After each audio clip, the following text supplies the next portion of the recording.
on Wall Street. Economic indicators. Who knows where this is going to end up? To understand the economy, you have to understand human nature. This podcast is powered by Acast. How are you doing there? It's David, it's the podcast. You know the drill. We're trying to make economics a little bit more comprehensible, a little bit more, I don't know, self-evident. Sometimes things are complicated. And I suppose more importantly, germane to your life, you know, putting all the little dots and joining them up together. How are you, Head? I'm good. Yeah, not bad. What have you been reading this week? Oh, you're going to love this. You've been in the library all I have been week. you know me, I love a bit of reading. I've been in the library. I'm deep in this project, right? Which is a kind of a mad project. But this week's character, Johannes Gutenberg.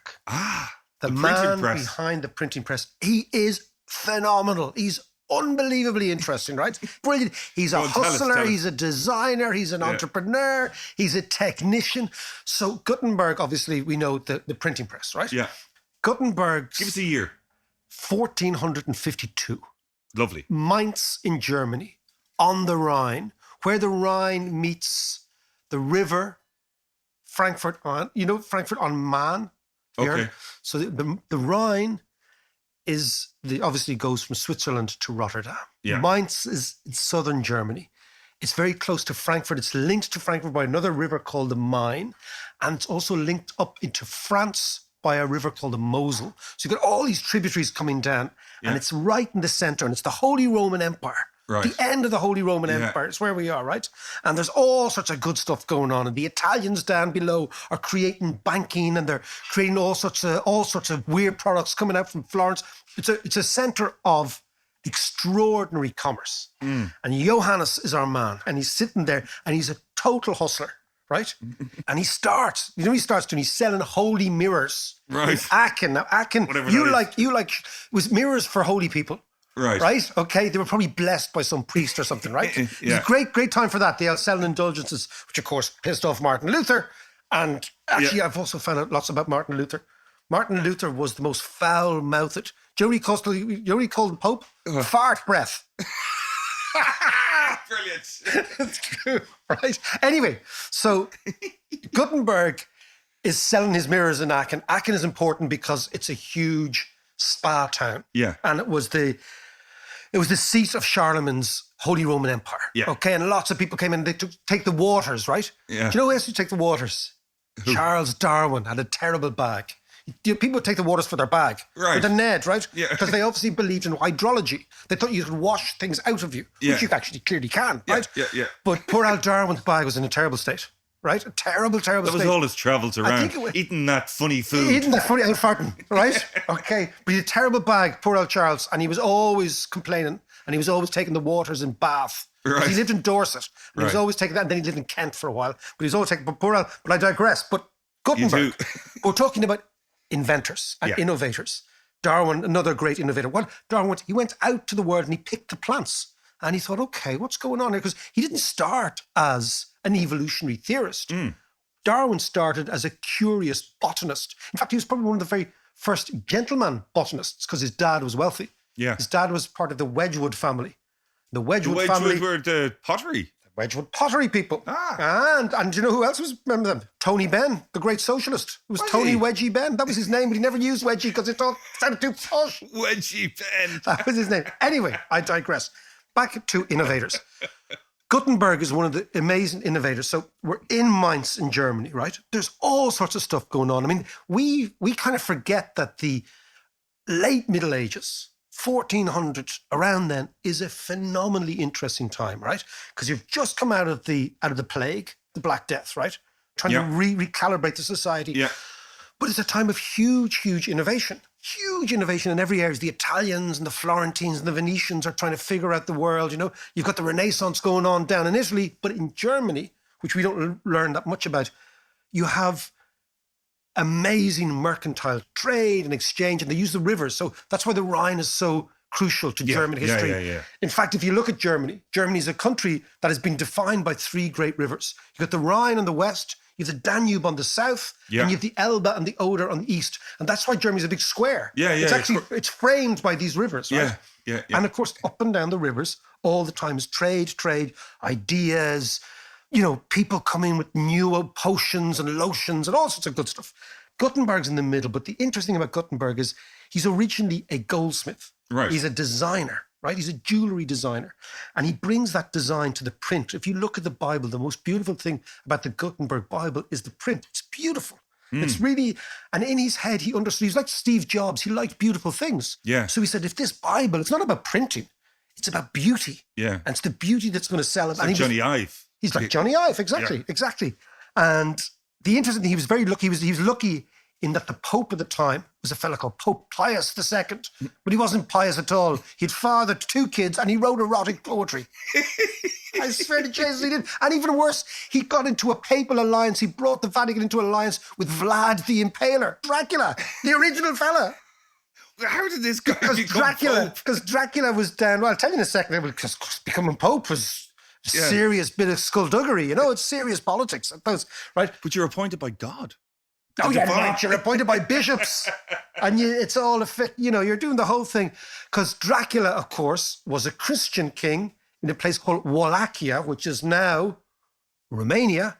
And who was annoying the Christians in Romania? The Turks. The Turks, yeah. The Ottomans. Yeah. So you had to do a deal with Vlad the Impaler, who did actually impale many, many thousands of people. That's what he did, right? Yeah. But Pius, our boy Pius, loved the Bible because of its beauty. This is very interesting. Yeah. But if you come back to Gutenberg was also, his biggest innovation wasn't so much the print, it was the press. Because what had freaked people out for so long was, how do we press the print uniformly so that every letter doesn't smudge? Yeah. Right? Yeah. Big technical problem. His solution was, he'd also been a wine merchant. He was doing all sorts of shit, Gutenberg, right? And he figured out... He was a busy boy. He was really busy, right? And he figured out, look, what we can do, wine, how do we press wine? Oh, we use those big, massive corkscrews. This was Roman technology. Right. And he introduced it into printing, right? He also raised money. He was a terrible hustler. He was always in rows. There's a great case that in Strasbourg, there's a legal case against him because he committed to marry some young one and then he split. And the young one's dad had a case against him because obviously it was a business deal. Yeah. In the old days, marriage wasn't about love. It was about, all that sort of stuff. But anyway, the point is, Gutenberg, the innovator, and his great innovation, the printing press, was an amalgamation of practical ideas that he had learned as a child and a young man. Yeah. So in the old days, the way in which you were educated, and this is the thing, no innovator innovates from a blackboard at all. Yeah. You innovate, trial and error, trying this, does this work, does this not work?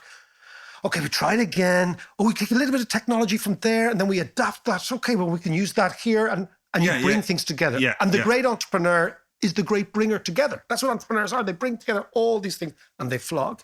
And of course, how these guys learned in those days, you became an apprentice to an artisan and you learned your trade. And you learned your trade from the master and the master told you the tricks in the trade. And then you became something. So at every stage, these guys were mastering technology, they were mastering ideas, they were practical workers, really practical workers. And all the great innovations come from practical ideas.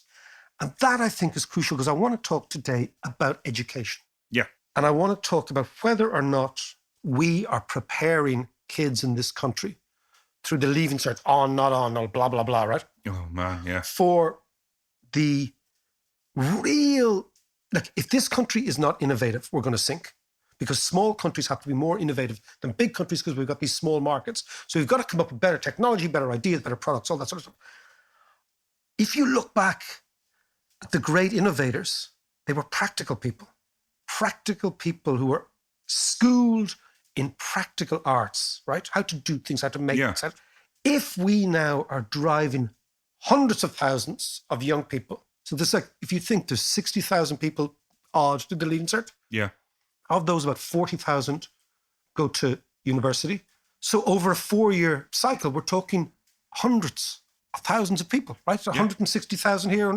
So if we force them all to do theoretical degrees just learning by rote, learning by the page, learning from the leaving cert to say, if you learn that off by heart, you'll get your points. If we keep doing this, there'll be no Gutenbergs. Yeah. There will be only the scribes that Gutenberg actually made redundant. Because if you think about the scribe, the writer, right? Yeah. Gutenberg said, man, I'm going to do a new thing. It's called printing, and we're going to make you guys redundant. And the pace of change now, because of technology, is so phenomenal that we in this country really have to get our head around practical degrees in technology to make not just great technologists, but great innovators as well. Yeah, absolutely. Well, with any first degree, you come out of university after 3 or 4 years or whatever with your first degree, and you're actually qualified for nothing. Nothing. You just have a broader knowledge of a particular subject. We're qualified for nothing still. Well, clearly. Exactly. Podcasting. But it's interesting. It's the ideal kind of course then is a mixture of theoretical and apprenticeship. And on that, we are now going to talk to John Collison, a proper innovator. John Collison and his brother Patrick set up a company called Stripe. Now, they'd already set up a company before this when they were 16, and sold it for 5 million quid, right? Right. These are really clever guys. Smart boys. They now live in Silicon Valley. They live in San Francisco. Yeah. Their company Stripe is now worth $35 billion. Wow. It's mad, isn't it? So we're going to talk to John, right? Yeah. Because John set up, and Stephen Kinsella, who's an economist down at UL, good dude, known him for a long time. We're going to talk to the pair of them on this really fascinating course, which is trying to make innovators out of software engineers to try and do what Collison has done and basically try and produce more and more and more people like that. So let's go and talk to them. A week ago, a new course was announced in UL. It's called the Immersive Software Engineering MA. It is the brainchild of Stephen Kinsella, Professor of Economics down at UL, a man I've known for many years, and John Collison, the co-founder of Stripe, also a character I've known for many, many years. Gentlemen, good afternoon and welcome to the show. Thanks very much. Great to be here. So John, let's kick off with you. John, tell me, what is this new course? What is it about? Why did you come up with it? And what do you think it's going to do for the graduates who attend?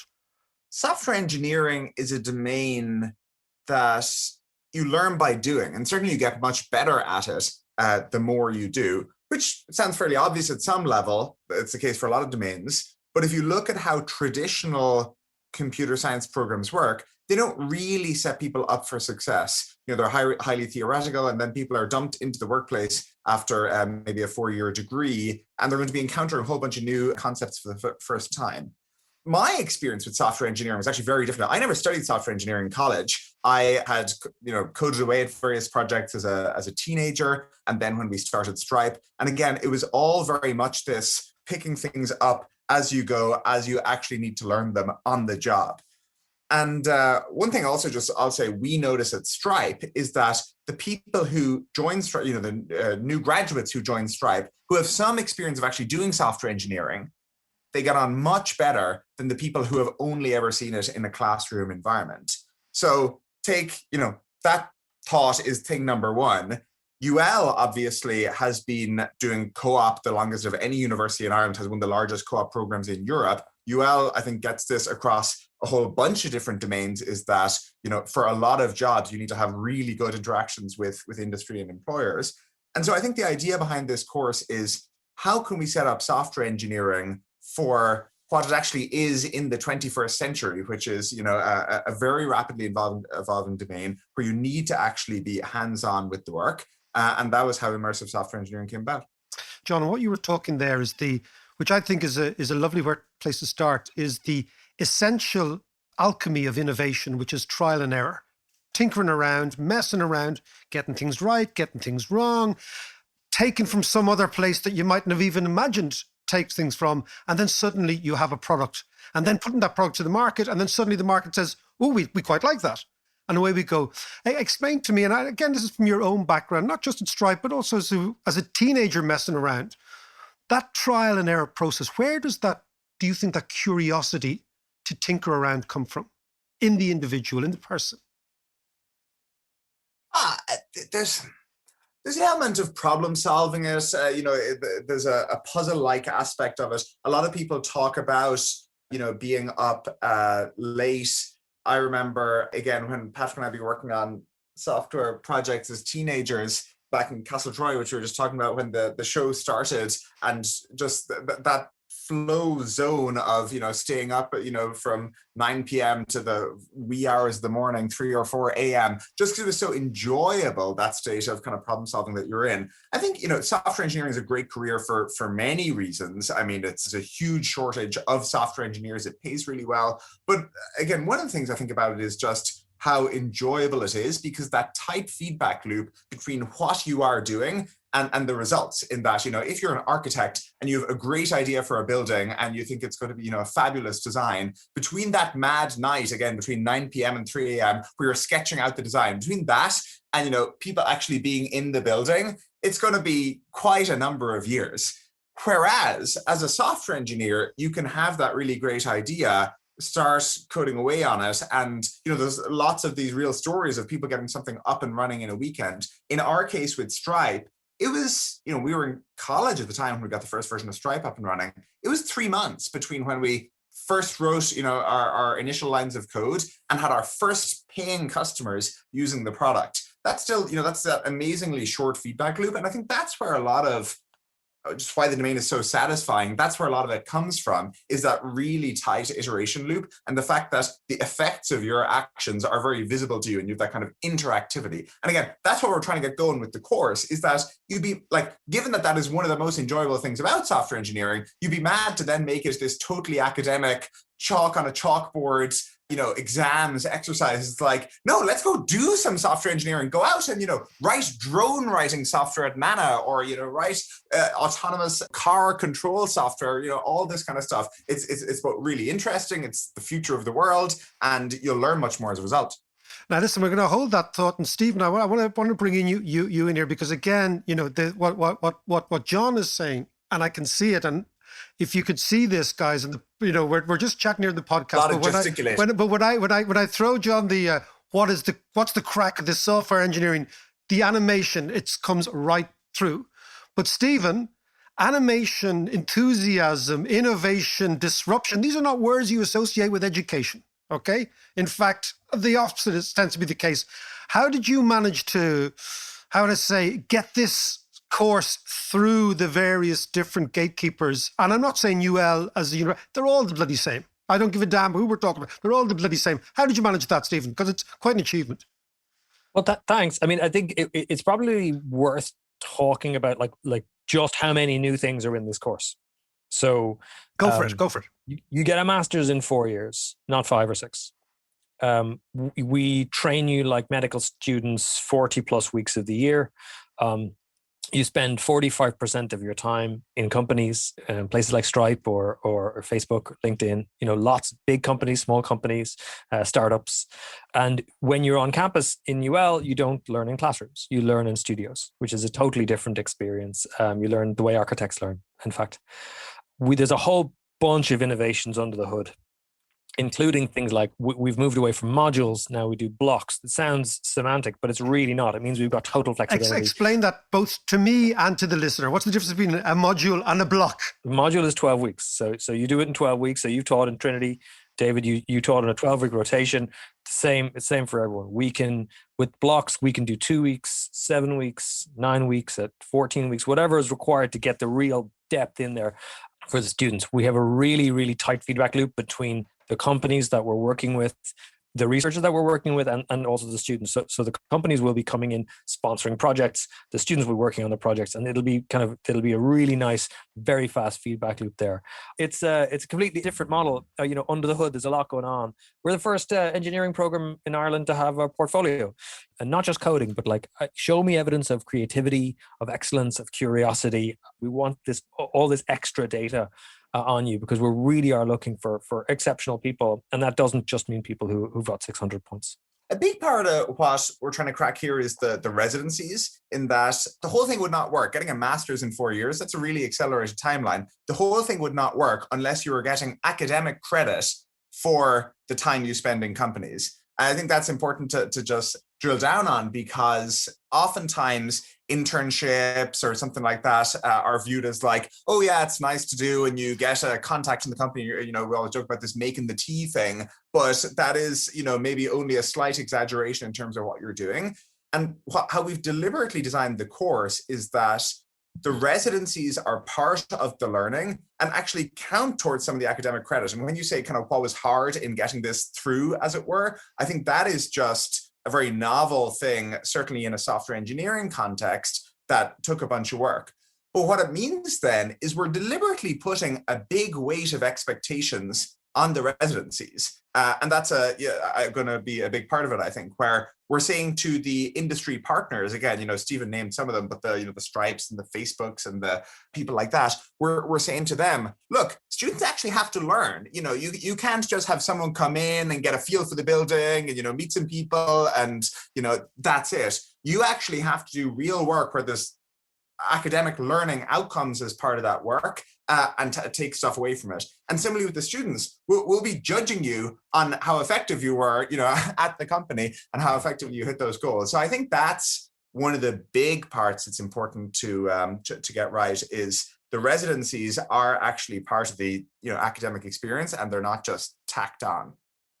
Steve and I talk a lot about how software engineering is one of the best kept secrets. It's a fabulous career. It's really interesting. It's really fun. And yet not that many students in Ireland pursue it. And I think part of the reason for that is software engineering has terrible branding. I don't know if you remember the episode of The Simpsons where Homer goes to college and his roommates are all, you know, software engineering nerds. That is basically, I think, the branding that software engineering has. And we need to improve that. So you want me to go to college? Remember, your job and the future of your family hinges on your successful completion of Nuclear Physics 101. Mr. Simpson? Actually, I've been working on a plan. During the exam, I'll hide under some coats and hope that somehow everything will work out. Or with our help, you can cram like you've never crammed before. Whatever, either way is good. All right, here are your exams. 50 questions, true or false. All right, Brain. You don't like me and I don't like you. But let's just do this and I can get back to killing you with fear. It's a deal.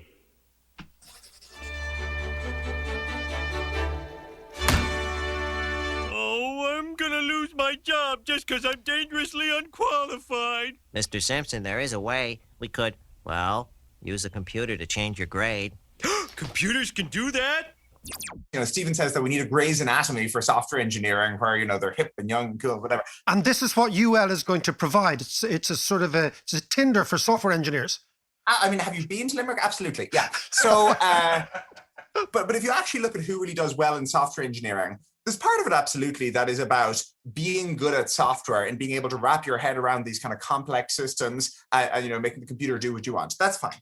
There's also a whole set of meta skills around it that, again, part of the value of residencies as we see it is that you pick up on those as you go. And so one is obviously, you don't just build software for no reason at all. You don't just build software for fun. I mean, sometimes you do, but generally you have a customer in mind. You are kind of looking to do it. And so, you know, we, if you look at the track and trace apps, you know, the Let's Get Checked style stuff, or Nearform coming out recently, that is a piece of software with a target customer in mind, and it has to work for that target customer, and it has to be understandable. And so one of the things that we do tons of as at Stripe is actually engineers doing customer development, where they're actually talking to a customer saying, is this confusing? What works well? What works poorly? And you're running that iterative cycle. And, you know, there's the famous Henry Ford quote that, you know, if I'd asked people what they wanted, they would have asked for faster horses. And so part of the art and part of what you as a software engineer have to be good at is not literally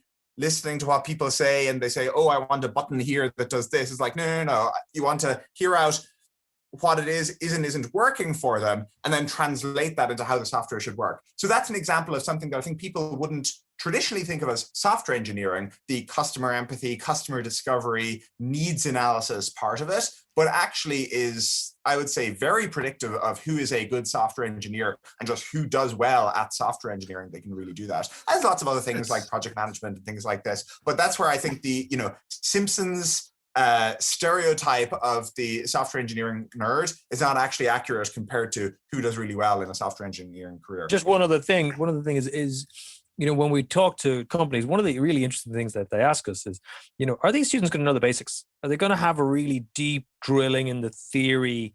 Are they going to understand, databases and things like that? And we say, absolutely. This is an accredited course at a master's level. We absolutely will teach these students not just the basics. They'll learn, about compilers and databases and so forth. But what they'll also get, in addition to all the theoretical stuff, is all of the practical aspects that John just described. And one of the really interesting kind of quotes on the website is from Mark Andreessen, who knows a thing or two about this game. Yeah. So this is a guy, absolute, software development pedigree from way back, very much an OG in the space. And, he said, this is the course that I wanted to do in college. That's a compliment. Yeah. Well, we have the co-founder of Instagram saying, this is the course to do if you want to make the next Instagram. I think that's not a bad endorsement. This is exactly what you want. Do you want people who've done it, who actually can figure out, look, I did it, or we did it. Typically, it's always a we did it. And we were needing these types of people. And if we only had something like this to accelerate, we probably would have got those people quicker and sooner. And now you guys are providing it. I mean, that's really, the for you guys, the imprimatur you want at this stage, isn't it? Yeah. And I think that point is important on Mike Krieger, saying that this is how you create the next Instagram, which is, we're trying to get things going with a really good set of industry partners where there's just a good mix of work available to you. And part of our thinking is you're going to have a whole bunch of different residencies over the course of your time at UL. And so part of what you can do is you can just try different things. You can work for a little bit of time at Stripe. You can go design you've probably seen on Twitter, Mana, their videos of the drone deliveries you're doing. You can go work on the drone routing software there. You can go work at Provinsio and, they're trying to reduce the incidence of car crashes. You can go try and fight climate change. There's Viotas, which is minimizing electricity use, or there's Watershed, which helps companies go carbon neutral. So all these different things in a menu of things you can do. But, when you graduate, it might be the case that then you go join one of those companies. That'd be great. It also might be the case that when you graduate, you go start your own thing. And again, one of the things that I think is most exciting about software engineering is the barriers have come down so much to be able to actually start your own company, where it is feasible for, just two people with a pretty bright idea to go off and run with it and spend half a year or a year working on it. I mean, again, that's Patrick and I started Stripe while we were at college. And that is really part of the design of the course, is the notion that a lot of people will become professional software engineers at companies, go do that. But a lot of people may start their own thing. And indeed, the two of the partners that we have are Frontline Ventures, a VC company, and Enterprise Ireland. So, and one of the learning outcomes from one of the modules is actually to set up your own company. So, we have this built in from the start. What strikes me is that one of the problems with education as a general concept is the way it's been so stratified. So you go to school, you go to secondary school, then for 5 years after secondary school, you do some sort of university training. Certainly here in Ireland, we've got very, very high levels of third level attendance, and then you stop. And then you're 23 years old and you stop. And the data is very few people ever go back and do anything else ever again. Are you saying, John, that, if you've been knocking around for a while, just knock on our door because you might find this interesting? Well, look, I'm not sure I'm the most qualified person to be opining on education as a general matter. I didn't even finish third level education. But yeah, not everyone should become a software engineer. And I think, you get all this, everyone should learn to code thing. It's like, well, you should learn to code if you want to learn to code and you like it and you think you'd be good at it. But many more people should become software engineers than currently do. And that is everything behind this. And that could be mature students, as you're referencing, or people who've kind of pursued one career but realize maybe they want to do this instead. But we also just look at the set of people, the first students who will matriculate into this course are currently in TY or in 5th year. So that is the set of people who are, going to be first eligible for this course. And as Stephen says, there's a lot of people who maybe they did really well in the junior cert, they are really good at maths, and they and their parents should be thinking about not just, maybe they're thinking of doing theoretical physics at Trinity, or maybe they're going to go pursue medicine or engineering or something like that. Just software engineering, given what a fun career it is, given what amazing career prospects there are. And, we see this you look at the headlines and it's just day after day, a new startup being set up, new jobs being created. In the last month alone, 650 new jobs being created in software engineering. And it's funny, I go talk to other people running tech companies or founders of companies, and they'll just talk, your ear will be red. They'll be talking your ear off about the skills shortage and the fact that they can't hire enough qualified software engineers. And so I think there's giant demand for software engineers. It's not that everyone should go do it, but many more people should be considering it than currently do. Listen, John Collison, Stephen Kinsella, that was fascinating stuff. Congratulations on the initiative and all the stuff on Stripe, and we hope we'll talk to you again on the podcast sometime in the future. Absolutely, this is fabulous. Thank you. Thanks guys. Fascinating stuff there from Stephen and John Collison. And if you want to find out about that course specifically, the website is software-engineering.ie. By the way, we only touched the surface of the conversation with John Collison there. We're going to bring you the rest of the conversation. We talked about the future of tech. We talked about how Ireland can do it, how we can change things around. Talked about lots and lots of stuff. We're going to actually give you the second part of that conversation next week, next Thursday. No, it's really good. And it's there's some really interesting, fascinating stuff. All sorts of good stuff. But we just wanted to focus on that course, on education, on practical, and the link between the practical and the innovator. Yeah, it's crucial. And also in terms of creativity, it put me in mind of, I used to write an article, a column in Broadcast magazine many years ago. You never told me that. Oh, yes. Were you a ghostwriting journal in your time? I was, yeah. It was on behalf of one of my clients, a guy called Mike from XTV, which was a And what did you call this column? Did you have a pseudonym? I called it Fag Break. Well, okay. and that wasn't. Can I just tell you, right, just so you know, right? During the podcast, where are we going Davis now? has about 5 fag breaks. No, about 3. About 3. Do you know what? I don't even smoke when I go outside. It's just to get outside. To get away from me. Go on, tell us about the column. But anyway, so this guy, he was a graphics designer, TV graphics. But on one of the columns, I wrote about serendipity and the importance of serendipity in the kind of creative field. You mean like just things happening? Yeah, absolutely.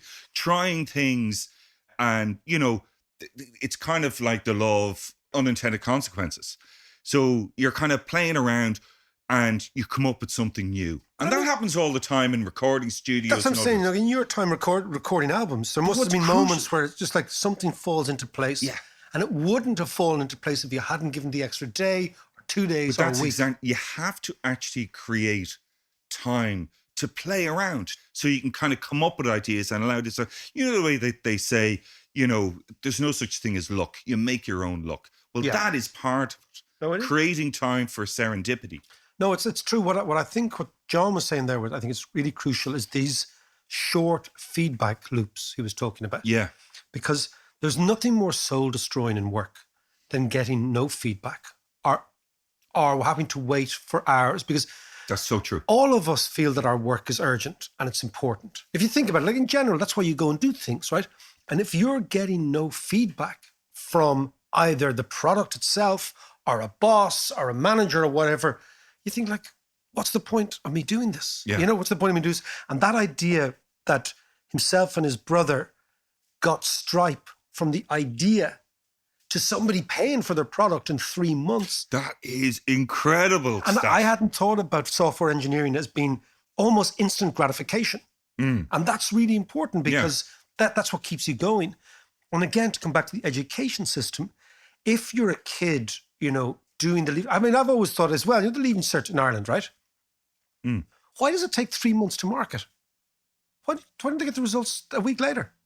2 weeks later, 3 weeks later, why don't you put more resources into marking it? Yeah. Get the kids out. This idea of the whole Yeah, it's torturous. It's absolutely torturous. But I mean, that's and you're in limbo for those couple of months. Exactly. Or you're like my young fella Gala didn't do it at all. And as I said, hasn't it a really correct? Well, let's see. Let's see when the exam's coming around this year. Yeah. But no, that idea of the cool.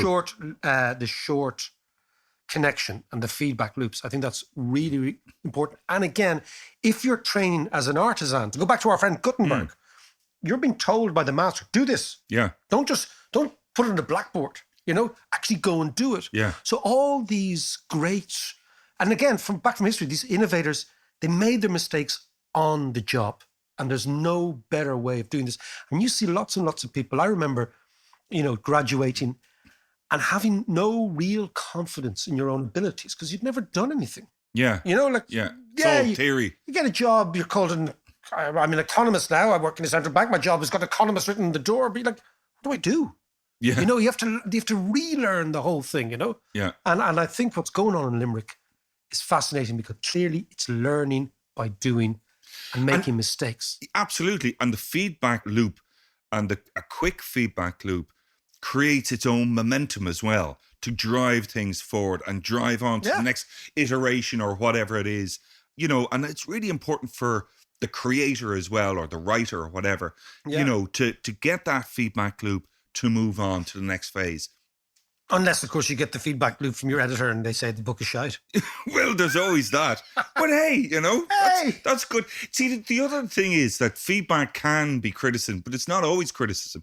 It's constructive criticism. Oh, yeah. No, you're right. And the worst thing is to be in limbo. And you see it all the time. Somebody said to me, and it's a quote from somewhere, there's never really bad workers. There's only bad managers, right? Like there's never bad students. There's only bad teachers. Because part of managing people is managing their deep sense of themselves. Because, it goes back to the Greeks, why do we do things? Why do we exist? Why do we think about philosophy? Why do we think about ourselves? Because we want to make a difference. People want to, I exist. This is if you look at those guys, I'm always intrigued. Those hand paintings you see from 17,000 years ago, right? Somebody leaves an impression on their hand, and what they're trying to say is, I exist. Yeah, I've been here. I've been here. Yeah. And I'm important. Mark was here. Exactly. But I'm important. And this age, this ego that people talk about, that so many people say, oh, the ego's out of control and la la la. But the ego is what actually makes us human. Yeah. And the feedback is what gives us that gratification that we're on the right path. And once you're on the right path, then the process of innovation doesn't become this extraordinarily difficult big project. What it becomes is a small amalgamation of little wins all the time, little tinkering around, little improvements. This is, that expression, you should never let the perfect bully the good. Yes. So always, perfection doesn't exist. We'll get there, but we're always getting there. And that's what innovation is all about. Yeah, but what John Collison is saying there is that our whole education system, not just in the narrow tech world, but our whole education system is kind of out of date, not fit for purpose. That's exactly what he's saying. And if you put it in the context of small countries need to be more innovative than big countries. And the reason is we need to compete more. We don't have a captured market. So a country like Ireland can never get rich buying and selling to each other because there's too few of us. So you have to project out of here. And the way in which you can do that, the only way you can do that is being more innovative. And innovation stems from not just education, but the whole culture of the society that rewards people and doesn't besmirch people for innovating. Yeah. But at the center of that, and that's a big problem. The idea of attacking people for failures, that is deep in our culture. I mean, and it prevents people. But at the core of that, I think, are the lessons people learn in the education, in school, in class, right? Because school is where we learn everything. And school is where we frame our own ambitions. And school is where we think, this is how things are done. Now, if we go down the rote learning, or we continue the rote learning, then you don't create innovators. You create receptors, okay, that they receive. Yeah. And the innovator is never a receptor. They're an active person. Like, innovation is an active rather than a passive activity. And I think that what John Collison is trying to say is that we need to have a complete rethink. So is this a kind of a Schumpeterian moment in education? Oh, Schumpeter, John. I knew we'd get back to him. We love Schumpeter. The Joseph Schumpeter, an Austrian economist who wasn't an Austrian economist. Because there's a school of economics called the Austrian School. Right. Schumpeter happened to come from Austria, but he wasn't part He didn't go to that school. He didn't go to that school. He went to another school. Went to the Christian Brothers down the road. Which has now become a community school. Like, what happened to the CBC? Let's educate together. It's an educate together, yeah. What happened to the old-fashioned school? Anyway, on the issue of Schumpeter, you're absolutely right. The fact of economics is that the capitalist society runs on the basis of the gales of creative destruction. Yeah. So companies and individuals, this is the interesting thing. We all have to be innovators in our own world, right? Ideas, ways of doing things are always in competition with other ideas. This is back to our evolutionary economics idea. Yeah. And when you look at what they're trying to do, it's kind of Schumpeterian, because Schumpeter's idea is there isn't a great big solution to everything. Everything is small little iterations. Suck it and see, does that work? Tinker around, make a little adjustment. Maybe what John Collison is trying to do down at UL is that Schumpeterian idea that we're not going to ruffle the feathers and say we need to change the education. We're just going to do one thing. And if that works, that gives permission for somebody else to do something else and somebody else. And that's how you change. Change isn't a Marxist revolutionary moment. Yeah. Normally. It's the culmination of what I think is a beautiful expression, little mutinies in people's heads, where your mind has a mutiny against the status quo, and you say, I don't accept that. I'm going to do this. That's the magic. That's the elixir of economic progress. Now, why I have you there again, why not use the time when you're locked up to learn economics? Join me on Patreon. Patreon.com/David McWilliams. Let's learn economics together. We have the economics course. Macroeconomics has never been as essential to understand. We have the Ask Mac tutorials every other week. We have Q&A. We've got the reading list. And more importantly, you become part of the community. If you have a question, if you have something that's going on you want to ask me, join me on Patreon. Email in. I will answer your question. But more importantly, it's ad-free. Just you and me and your man across the way. Hey. Patreon.com/Dave McWilliams, and let's figure out the world together.